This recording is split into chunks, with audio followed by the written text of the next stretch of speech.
7. Signs a narcissist is ruining your friend group. Greetings, seekers of wisdom.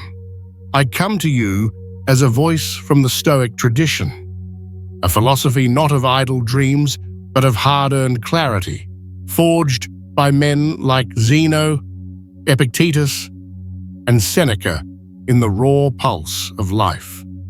Stoicism is no mystery. It's logic applied to living, a way to see the world as it is and master what we can, our thoughts, our actions, while letting go of what we cannot, the chaos of others. Today, we face a foe as old as time, cloaked in modern skin. The narcissist. Picture someone in your circle, charming at first, but soon a storm, tearing at the bonds of friendship. For you, the men and women of the Stoic beacon, aged 35 to 64, from places like America, Britain, and Canada, where friendship anchors your days, this isn't theory. It's real. You've felt the sting of a group unraveling, the weight of trust betrayed. To us Stoics, friendship isn't just company. It's a forge for virtue. It tests our justice, our courage, our calm. But what happens when a narcissist, fueled by ego instead of reason, steps in? They don't build. They break. And that's why we're here. Here's what'll grip you for the next hour. 7 signs a narcissist is ruining your friend group, and the Stoic tools to keep your peace, no matter what they do. This isn't about whining or wishing them away. It's about seeing them clearly and rising above with the strength of a sage. Stick with me, because by the end, you'll spot these wreckers a mile off and know exactly how to stand tall. Let's dive in. The 7 signs, a Stoic dissection of vice. To the Stoic, vice is not a random flaw, but a deliberate departure from reason, a refusal to align with the natural order that binds us all. The narcissist is a living testament to this failure. Their actions a predictable parade of irrationality and moral weakness.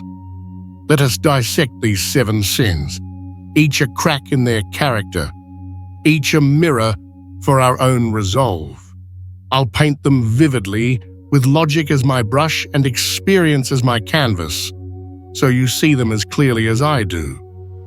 Sign 1. They steal the spotlight. Imagine a gathering. Your friends around a table, the air thick with camaraderie. You begin to share a story, perhaps a quiet victory after months of toil. Your voice rises. Your heart opens. Then comes Mark, a name I'll give this archetype. Before your tale finds its footing, he leaps in, voice booming, eyes gleaming, spinning a yarn of his own triumph, grander, louder, drowning yours beneath his tide. The group turns to him. Your moment fades. You're a ghost at your own feast. This is the narcissist's first sin, pride unchecked by humility. Seneca, in his letters to Lucilius, wrote, "He who seeks glory for himself robs others of their due." Mark doesn't see the group as a circle of equals. He sees a stage and he must be its star. Over weeks, months, this wears thin. You hesitate to speak. Others follow. The group's voice grows faint, its spirit dimmed by his relentless need to shine. Why does this matter? Because friendship, in Stoic terms, thrives on mutual respect, a recognition that each soul has its place. The narcissist denies this truth, and in doing so, he begins to unravel the thread that holds you together. You've seen this, haven't you? That friend who turns every tale into their own epic, leaving you wondering why you bother sharing at all. Sign 2. Emotional manipulation. Now, shift the scene. The group laughs, a rare moment of pure joy. Mark sits silent, his face a mask of displeasure. Perhaps someone else earned the night's biggest cheer. Later, he corners you, voice low. Guess I don't fit in here anymore. Or he erupts, sharp and public. You always take their side. The guilt settles in your gut, though you've done nothing wrong. This is his game, manipulation, a twisting of emotions to bend you to his will. Epictetus, that former slave turned sage, taught us, what need is there to weep over what you cannot change? The narcissist rejects this. They wield anger, silence, or crocodile tears as tools, pulling strings to keep you unsteady. In a friend group, this seeds tension. You tiptoe around them. Others do too. The air grows heavy, the laughter forced. This is no accident. It's a calculated assault on your peace. The Stoics sees through it. Their power lies only in your reaction. But left unchecked, this manipulation frays trust, turning allies into wary strangers. Have you felt that weight, that moment when a friend's mood dictates yours and you wonder why you're apologizing for living? Sign 3, sowing division. The plot thickens. One day, Mark pulls you aside, his tone conspiratorial. Did you hear what Tom said about you last week? A seed of doubt takes root. Then, unknown to you, he whispers to Tom, I can't believe he'd say that about you. Soon, you catch Tom's eye across the room. There's a chill where warmth once lived.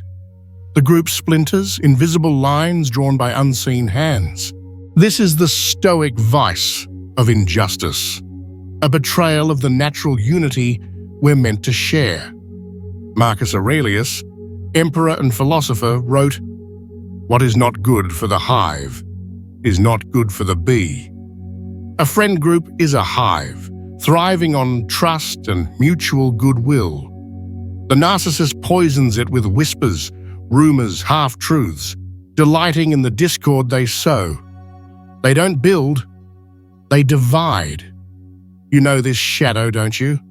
That moment when a group chat grows quiet, when glances turn cold and you realize someone's been stirring the pot. It's subtle, insidious, and devastating. A crack that widens with every lie. Sign 4. Zero empathy. Now imagine a darker day. Life has struck you hard. A job lost. A loved one gone. You turn to your friends, seeking not solutions, but solace. You bare your soul. Mark listens, or seems to. Yeah, that's rough, he mutters, then pivots. Speaking of tough days, let me tell you about my week. Your pain vanishes beneath his spotlight. He doesn't feel it. He doesn't care. Seneca called empathy a cornerstone of wisdom. To bear another's burden is to lighten your own. The narcissist lacks this. Their world orbits one sun, themselves. In a group, this erodes the mutual care that binds you. Where once you found strength in shared vulnerability, now there's a void. The group becomes a stage, not a sanctuary. This stings because it's personal. You've been there, haven't you? Pouring out your heart, only to watch it brushed aside by someone too wrapped in their own story to see yours. It's a quiet wound, but it festers. Sign Vaki, endless competition. Mark can't let you win. You share a triumph, a promotion, a race finished. His smile tightens. Nice, he says, then adds, I just landed a bigger deal, or I'm training for a marathon. Every victory becomes a challenge, every joy a gauntlet thrown. Friendship morphs into a scoreboard, not a haven. To the Stoic, this is folly. Epictetus taught, the only competition is with yourself, to be better than you were yesterday. The narcissist misses this. Their need to outshine turns laughter into rivalry, trust into tension. The group's spirit drains, replaced by an unspoken contest no one signed up for. You've felt this, I wager. That friend who can't celebrate you without topping you, who turns every milestone into their measuring stick. It's exhausting, isn't it? And it's a slow poison. Sign 6. Constant blame. A plan falters. Say, a group trip gone awry. Mark's voice cuts through. If you'd booked the site, this wouldn't have happened. Never mind his own inaction. The fault is yours, always yours. He stands blameless, a king atop a crumbling court. Seneca saw this as cowardice. To blame others is to flee from reason. The narcissist shirks accountability, thrusting it onto you like a burden you didn't earn. In a group, this breeds resentment. Fingers point, tempers flare, and unity dissolves under the weight of his deflection. You've lived this moment, that unfair accusation, the sting of being the scapegoat while they wash their hands clean. It's a crack in the foundation, widening with every excuse. Sign 7. Killing the vibe. Finally, picture a golden night. Your group in sync, laughter flowing, stories weaving a tapestry of joy. Mark arrives late, face dour, muttering about traffic, his boss, the world's injustices. The room stills. He doesn't join the warmth, he smothers it, turning celebration into complaint. This is intemperance, the Stoic sin of letting passion rule over peace. Marcus wrote, the sage brings calm to every storm. The narcissist does the opposite, casting a shadow that chills the group's spirit. Over time, you dread their presence, bracing for the inevitable dampening of every flame. You've seen this thief of joy, haven't you? That one soul who drags the room down, leaving you wondering why they can't just let the good times breathe. Let's step from theory to life. 3 tales from the modern world, where narcissists clashed with Stoic resolve. These aren't fictions, they're mirrors of our struggles, lanterns for our path. Story 1. The Poker Night Collapse. In Chicago, 5 friends, John, Mike, Steve, Pete, and Tony, met every Friday for poker. A sacred ritual of cards and camaraderie. It lasted a decade. Then came Dave, a co-worker Steve invited.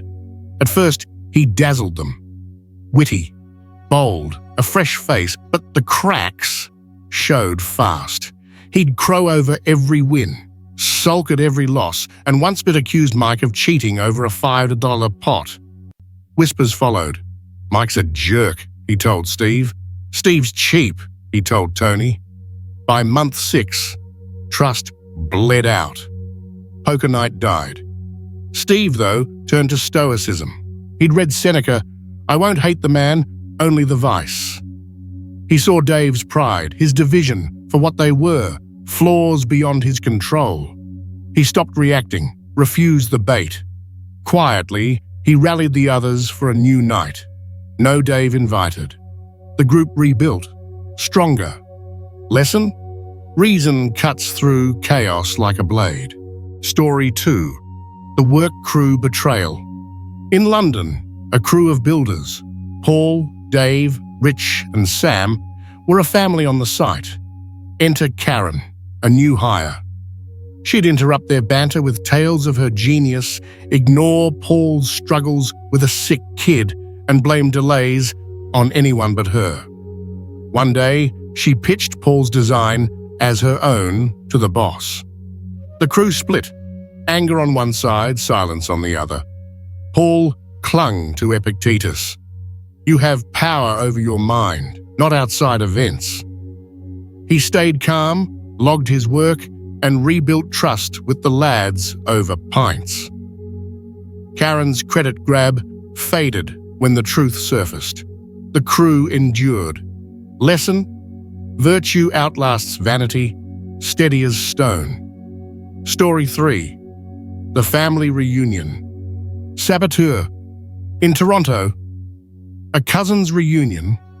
Lisa, Mark, Jen, and a dozen more, was a yearly beacon of joy. Then, Uncle Rob, the aging patriarch, turned it sour. He'd dominate with war stories, snap at kids, and ruin games with his grumbling. Last summer, he stormed out, blaming them all for disrespect. The day nearly collapsed. Lisa, a Stoic by instinct, recalled Marcus. Be tolerant with others, strict with yourself. She didn't bite back. She smiled, redirected, kept the kids laughing.